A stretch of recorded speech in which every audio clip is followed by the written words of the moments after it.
kind introduction, Johan, and thank you to the European Fruit Juice Association and Fruit Juice Matters for inviting me to come and share some of our data and thinking in this area. So the question then, that's the sort of the media background and story, is does the evidence for sugar-sweetened beverages hold for other important food sources of sugars, including fruit and fruit juice? And I've asked it this way because I didn't really have time to go into more background, but most of the evidence that we have that supports recommendations to consume less free sugars and added sugars derives from sugar-sweetened beverages, even for total sugars. It's really the sugar-sweetened beverages signal that has been reproduced in multiple cohorts and has been shown in trials, and it's that data that is used and been generalized to free sugars in all foods that contain it. But we know that it was certainly with food and dietary pattern-based guidelines that important interactions get lost when we take an overly reductionist view, and so one really has to ask the question, is this evidence that we use for sugar-sweetened beverages and apply, does it hold for other food sources where we have complex matrices that are quite different, obviously, than a sugar-sweetened beverage? And in particular then, for fruit and for fruit juice, does this evidence hold? If I can summarize that evidence for you from our series of systematic reviews and meta-analyses, we see that fruit juice behaves quite similarly here to fruit across most of these important outcomes, especially when you take into account dose, as we have here for metabolic syndrome and for hypertension, not showing any adverse associations and number of protective associations. The one exception here is for gout. Again, I think there's not very many studies here is the first thing to say. This is based on only a couple of studies with higher exposures, and this may represent either a misclassification or very high exposure rate because we do see this disconnect with the trial evidence. But that is there and it needs to be acknowledged. We did a study where we looked at the carotenoids, so provitamin A and lutein, zeaxanthin, and the polyphenols, and we were wondering if orange juice is actually a good source of it or if it's not a good source of it. What you then measure is the concentration of the bioactive compound or the micronutrient, whatever you call it, over the time after consumption, and then you get the curves, the absorption curves, and the area under the curve is a measure for the bioavailability.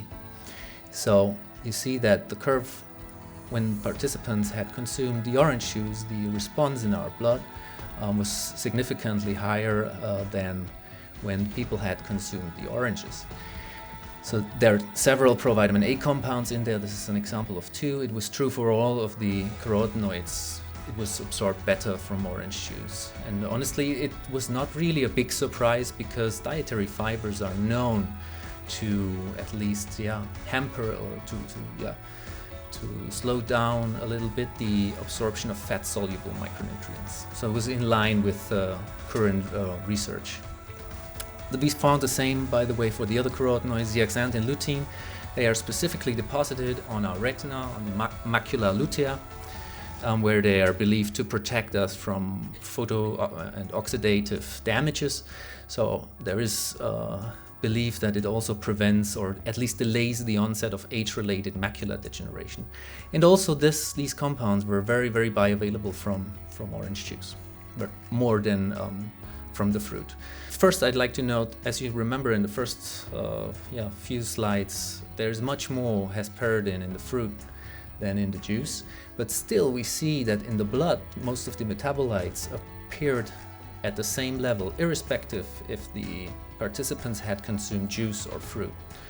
So in the end, you might conclude then, although orange juice contained less, it was very, very bioavailable, what was in there.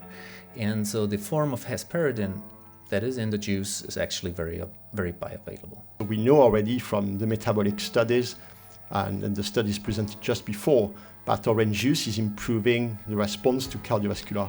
But we looked into there using, again, trial, we looked into the response in vascular function, and you observe here that it's going in the same direction as Christine Moran's paper, actually, showing that the orange juice is maintaining that response in FMD.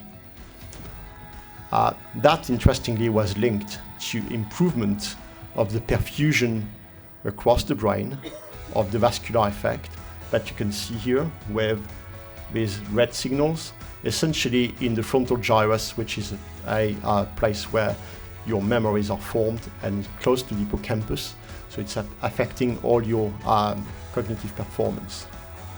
So to link this to orange juice, this study which looked into the impact of some aspartame on the composition of the microbiota showed that feeding these rats here with aspartame increased the level of certain bacteria, cluster number 4 of this bacteria, which is beneficial bacteria in particular, in producing this butyrate. Butyrate, this short-chain fatty acid, which is very good at protecting your organs against inflammation, for example. You could see here this change, interesting, in butyrate, but also in acetic acid, so all of these short-chain fatty acids.